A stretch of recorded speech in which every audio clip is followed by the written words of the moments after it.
हिंदुस्तान के हर कोने में नौजवानों के पास प्रतिभा है, उन्हें अवसर चाहिए। NIOS देता रहा है युवाओं को अवसर आगे बढ़ने का। NIOS से पढ़ने वाले इन युवाओं ने किया है संस्थान को गौरवान्वित। दिव्यांगों ने बन के दिखाया है सबल और आत्मनिर्भर। NIOS के साथ आप भी जुड़िए। NIOS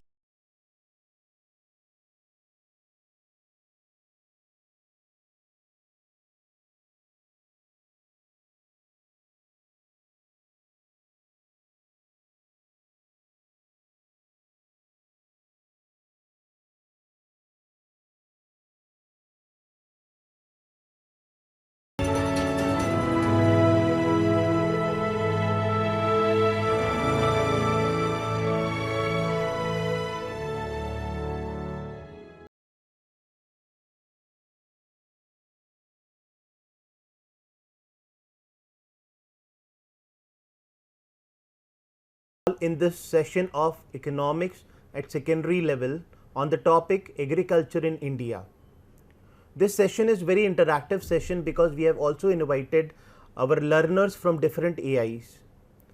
Before I start, I want to extend my warm welcome to Dr. Ajit Mittal. He is a professor, freelancer in economics and finance. He is very keen to participate in such workshop and such conferences to interact with students and to share his knowledge with students. We come to the formal presentation of agriculture in India. I just want to share very important thing related to sectors of economy.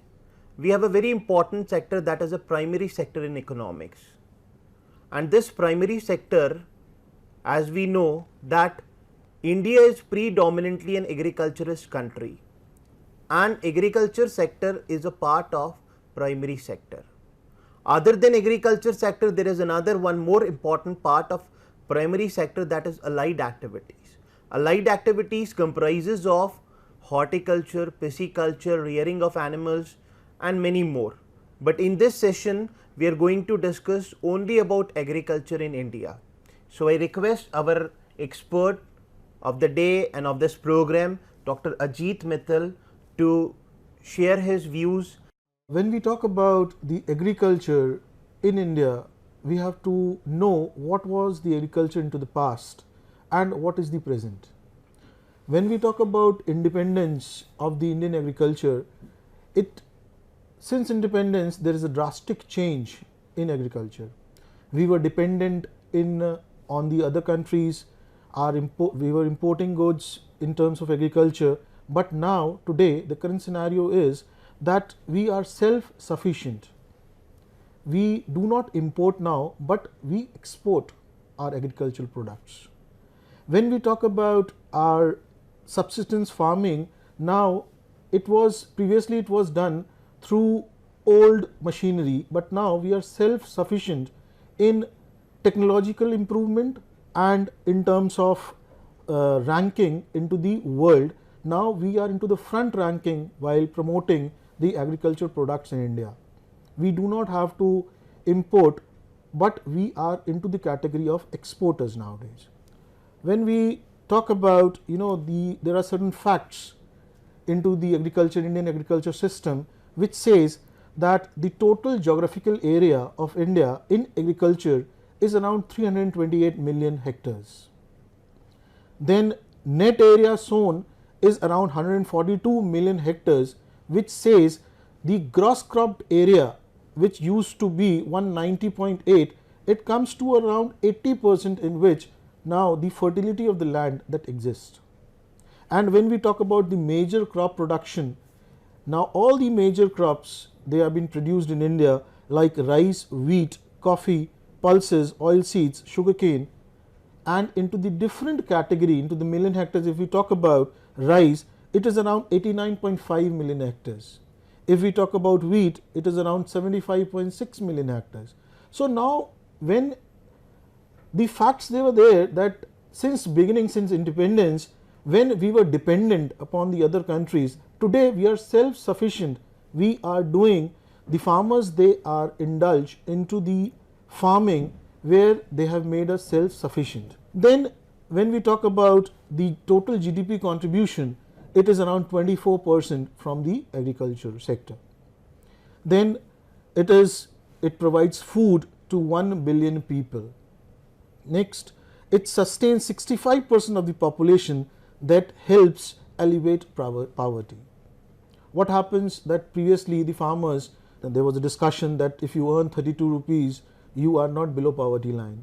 But now, since the farming that has been done, they are, to remove poverty, they are now into farming. The farmers, they are above poverty line now, when they used to be below poverty line. So produces 51 of the major crops that have been there in India today. India is producing a lot of crops which we were not producing, we were based on importing those crops. Then it provides raw material to the industries, then contributes to 1/6 of the export earning when we talk about in the Indian scenario. Then when we talk about major achievements, India is nowadays the largest producer in the world of pulses, tea and milk. Then second largest producer of fruits, vegetable, wheat, rice, groundnut and sugarcane. Then when we talk about the Indian agriculture scenario, first when we talk about the SWOT analysis of the Indian agriculture, we first start with the threats. What are the major threats? Instead of starting from the strength, I would like to start up with the threats. The major threats is usable resource use. Next, unusable regional development, and third, imports. They are the major threats. When we can produce ourselves, why do we import products? Major strength, rich biodiversity, then arable land, climate, strong and well dispersed research and extensive system. Now India is self-dependent upon the technological sector. Previously we used to use, for harvesting, there were, the buffaloes used, the carts they were used, but nowadays we have got our own tractors. The system, they have been modified. Now when we talk about weakness, our weakness is fragmentation of land, low technological inputs, then unusable water management, poor infrastructure and low value addition into the soil. Then when we talk about opportunities, the major thing is bridgeable yield crops, then exports, then agro based industry, then horticulture and untapped potential. Now what are the area or the current concern areas into the Indian agriculture system? They are pressure of population on land. What used to happen before, there were joint families in India and the farmer used to cultivate his land jointly with their sons and daughters. Now the system into the Indian culture today is that the land is to be distributed equally among all the sons and the daughters till the will has been written. What is happening? The son, they are now doing, or they belong to the nuclear families where the father has to divide the land between different sons. So now the land is being divided. If a farmer is having 3 sons, previously it used to happen that there was only one son, or there was only the farmer who used to cultivate with the sons. Now there are going to be 3 landowners. The land is now divided. That's not good. That is a major area of the concern today. The second area of current concern is skewed distribution of operational holding, the third being the land degradation. Now what is happening, that since when we talk about the NCR region, there are major land of agriculture that is being taken by the builders, right. So what is happening nowadays, because agricultural land is now being used for different purpose and that has been acquired by the government, so the land has got itself degraded. So when there is no agricultural land available, on what farmers they are going to cultivate in? The fourth category means water balance. Now what is happening, since the water level of the earth is going down day by day because of the increase in the population, in the usage. So what is going to happen if there is a water imbalance? We don't have water now to cultivate. We have to just dig deep and deep and deep to get water and then start cultivating our lands. Then it is low level of mechanisms. If suppose the land has become non-fertile, what used to happen, that if there are no new mechanism which we can use onto the land, what is happening, we cannot go ahead and do the farming on those lands. So we have to use the modernized techniques in which we can cultivate our land. Next being the low fertilizer consumption. If we talk about our fertilizer consumption, fertilizer is being used to fertilize our land. If we used excess amount of fertilizer, increasing its fertility, that is not good for the crop horticulture, and it throws a major impact onto the Indian agriculture system. Then the initiative to achieve the objectives, what are going to be the initiative which we take in to achieve our objective, which we have said: number 1, development of sustainable agriculture; second, food and nutrition security; third, generation and transfer of technology; fourth, improvement of input efficiency, followed by provision of incentives for agriculture which the government gives to the farmers. What used to happen before? They were, the farmers, they were doing the cultivation, and the middlemen used to come and take the crops from them, who went into the town areas and they used to sell the crops at a much higher rate, which the farmers, they used to sell at a very low rate. Now what the government is doing, the government is abolishing the system. The farmers, they can go directly to the mandis and they can sell out their products there. So this is how we are going to improve. It has to be the government is going to play a major role in building up the agriculture in India. The promotion of investment into the agriculture sector. When we talk about the investment, previously the farmers, they used to just keep the seeds of the past year, and then for the next year they used to cultivate the seeds into their farms, which, because the seeds, they were kept with them since last 1 year, they used to go a little bit crap.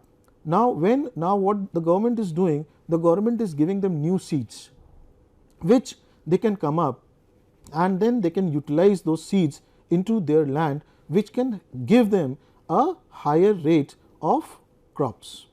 Then it is strengthening of the institutional infrastructure, then better risk management, and then introduction to the management reforms. Then what are going to be our targets? Targets: food grain production will be doubled into the next 10 years so as to make India hunger free.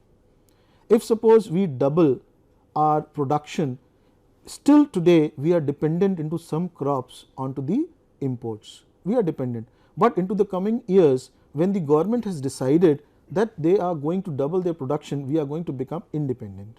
Next, a special emphasis will be on horticulture products in order to achieve a quantum increase. Next, it is going to promotion of allied sectors like livestock, dairy, poultry and fisheries.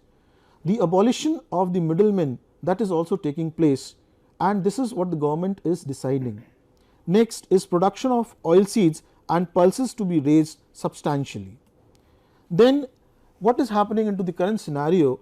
The government is adopting the commodity trading, the newest concept, that what do the people, the middlemen, in abolition of the middlemen, the government has established a retail sector which says that we are going to take the crops which are going to be sown today and they are going to give you the returns in future. This is the newest concept which has been introduced, commodity trading. If suppose we take the example of pulses, what is happening? The pulses, they are still to be cultivated and farmers, they get the price beforehand. When the crops, they come into the field, then the crops, they have been given to the retailers which they can sell out. So farmer is going to get before 6 months the price of the land or of the crop which is going to be cultivated, and then it comes into the actually into the fields, and then it is being given to the retailers. That is the newest concept. Now this is all about the Indian agriculture today. So can we invite certain questions if you people have from you? My name is SN Ahmed and my question is, can you state whether the bank gives the loan to the farmer? See, bank, from the side of bank, we are very thankful to the government and to the banking institutions. See, if we go in detail, there was a commercial bank only, and before that we were depending on zamindars and mediators for the loans, which were very, very expensive. Then we have support from commercial bank side, then we have regional rural banks, and then finally in around 60s we have NABARD, an exclusive bank to support the farmers. NABARD is National Agricultural Bank for Rural Development. Basically it is meant for rural development, agricultural and rural development. So it's a core banking institution that support the farmers for financial needs and many other needs also, like even for loan purpose, for purchase, for any even for guiding the farmers where to have their investment which is fruitful or not. So there is a good support from the government side. Hello sir, my name is Vaibhav Verma and my question is which crop we have to farm to yield maximum profit? Okay, you want to ask the selection of crops from the farmer side. See, selection is good we go for those crops which are profitable, which are demanded by industries also, like there are some agro based industries also. If we talk about cotton, pulses, we talk about cash crops, they are the good selection. But at the same time farmers should be very much careful ki they just take into consideration the fertility of the soil. Every time if you go on producing the same crop again and again from the same land, it is a problem with the land also. So you go into the proper practices of farming also. Your selection is a good criteria. You select the profitable crop, and for profitable crop, cash crop is a good selection. Food crop, cash crop, whichever is in demand, you can go for it. But at the same time, you take into consideration the practices, farming practices. You know, crop rotation. That is a part of your biology in 10th level. Crop rotation means 1 year leguminous, the another year non-leguminous. So you select, but considering the fertility of the soil also.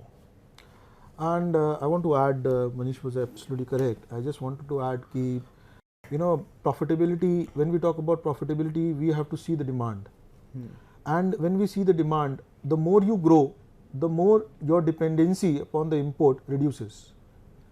And when we talk about any product which we are cultivating into the land, the maximum profitability depends the product which we can export, because we can generate foreign reserves from it.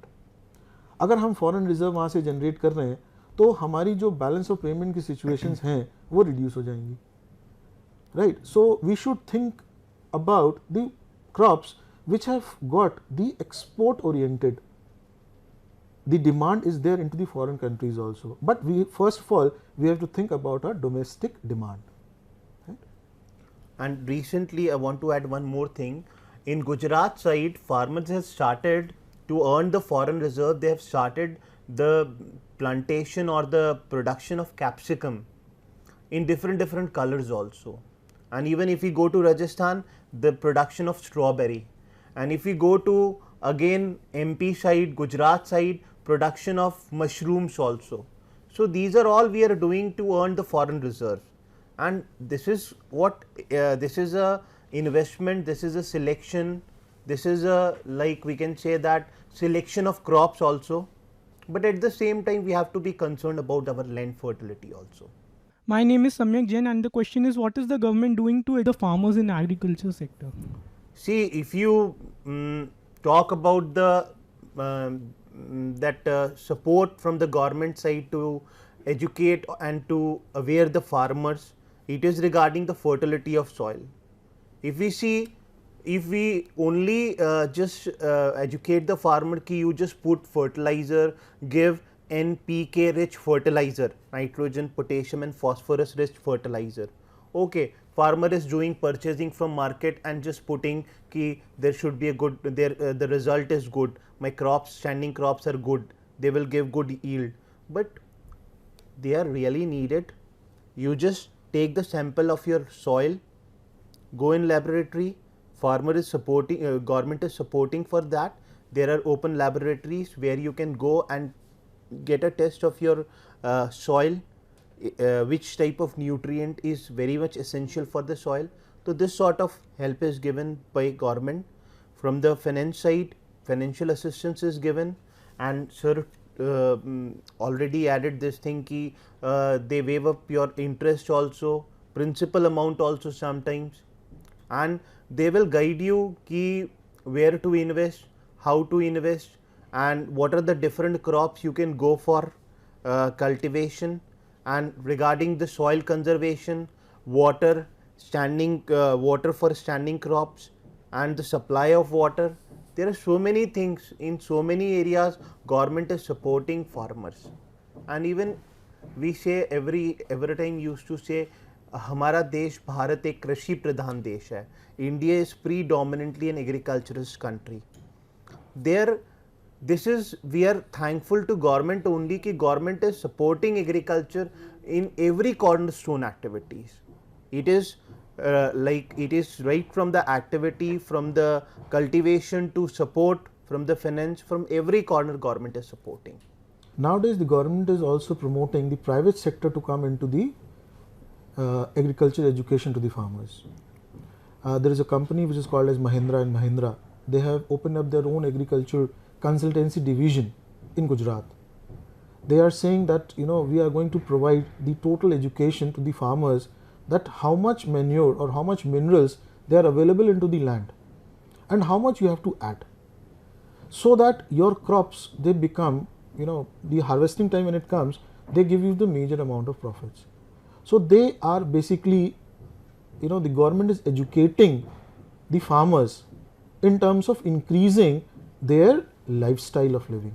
So my question is, what is GDP and how is it related to agriculture? See, regarding GDP, if we want to define GDP, it is the money value of all final goods and services available within the domestic territory of a country during an accounting year, whatever goods and services.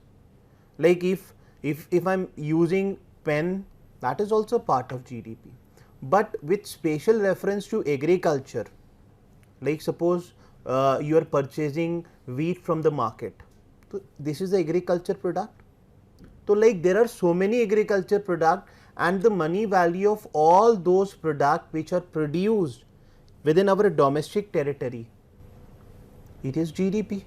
Money value you are purchasing, and whatever you are paying for GDP, and GDP is increasing. We used to say कि GDP is increasing from agriculture side, means goods and services are increasing.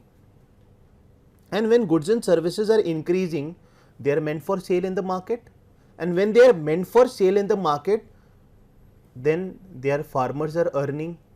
And if we are exporting, we are earning export earning from different countries also. So GDP is the money value of all agricultural goods with special reference to agriculture sector, all those goods which are produced in primary sector within the domestic territory of a country during an accounting year, financial year, assessment year, whatever the term you want to use it. And you know what is the financial year? 1st April to 31st March. Okay. So at the end, first of all, I want to say that this sort of interactive session with students is really fruitful for our learners also and to everyone, because in this we have questions. Whatever we are delivering, it is only our whatever we have. But it is a two-way process. Two-way, win-win situation. So at the last, I want to extend my heartfelt thanks to Dr. Ajit Mittal for sparing his valuable time for us and for learners especially. Learners for the purpose we are having these video program, this is ultimately meant for our learners only. So I thank you sir for sparing your valuable time, and at the same time I am also extending my thanks to my learners also from different AIs for coming to this program and just posing different questions on the topic of discussion. Because our learners, we don't have direct contact with our learners. They are connected, they have their interactions with our AIs and the regional centers only. They have mandatory personal contact programs where they used to just share their problems and solve their problems. But this platform is very good for our learners where they come and share their views, and the same thing is percolated to all our AIs also, and they are benefited also. Yeah, like to add on that by this, by these kind of talks, you will be able to clear your doubts also. That's the thing, right? You will be able to clear your doubts. Yes, Manish. So thank you, sir. Thank you very Thank you for sparing your time. Thank you all. Thank you.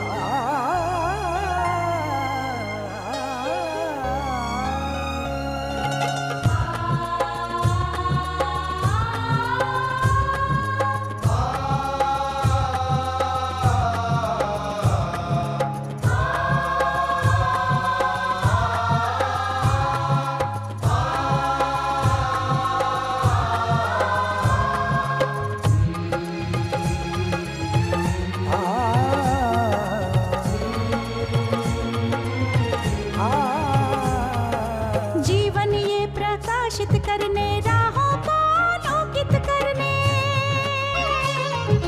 जीवन ये प्रकाशित करने राहों को आलोकित करने, हम अपना दीपक स्वयं बने, हम अपना रास्ता स्वयं चुने, हम अपना दीपक स्वयं बने, हम अपना रास्ता स्वयं चुने, जीवन ये प्रकाशित करने राहों को आलोकित करने।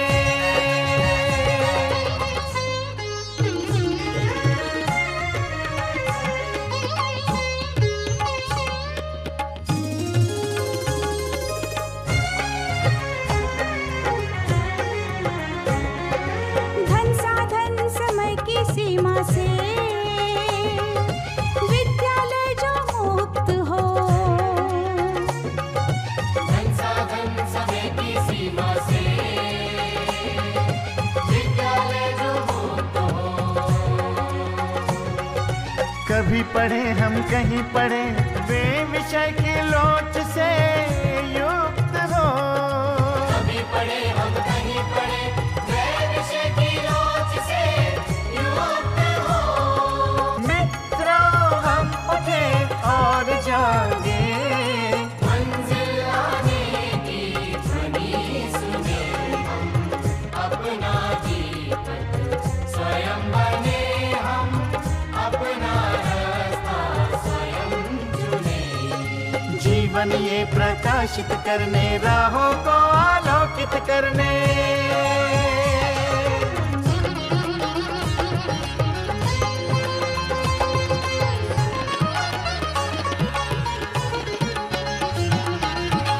राष्ट्रीय मुक्त विद्यालय का है द्वार खुला सबकी खातिर, शिक्षा परीक्षा का अवसर एक बार ही क्यों मिलता फिर, शिक्षा और परीक्षा का अवसर एक बार ही क्यों मिलता